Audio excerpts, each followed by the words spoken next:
Same thing applies to question 4. You're asked to convert 0.84 as a decimal number to percentage and fraction.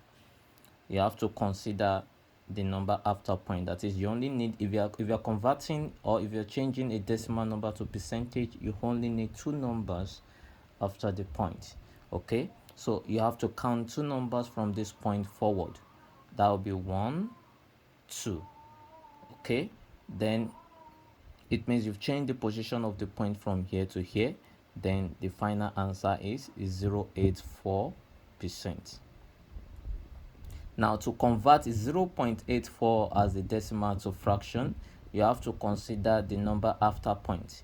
The number after point will determine the number of 0 you're going to make use of. Okay, so you write down 84 over, since you have two numbers after point, so that will be 84 over 100. Okay, next question, you're asked to convert 0.75 as a decimal number to percentage and fraction.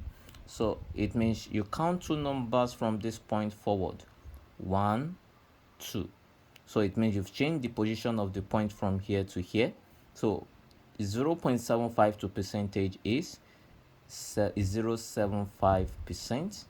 Then for you to convert 0.75 as a decimal number to fraction, you also consider the number after point. The number after point will determine the number of 0 you're going to use. Since you have two numbers after point, it means you are using 100, and that will give us what? 75 over 100.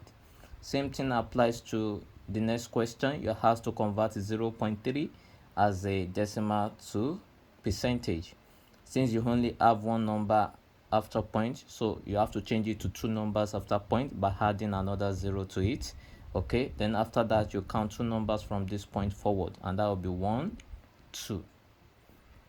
So it means 0.3 as a decimal to percentage is 0.30%. Now 0.3 as a decimal to fraction, you have to, since you've already had another 0 to hit, so it will be 30, and I told you the number after point will determine the number of 0 you're going to make use of. So it means the final answer is 30 over 100. Okay, the next question is 0.09 as a decimal number to percentage and fraction.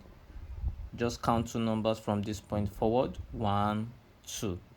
It means you've changed the position of the point from here to this place, and that will give us what is 0.09%. And 0.09% is still the same thing as 9%.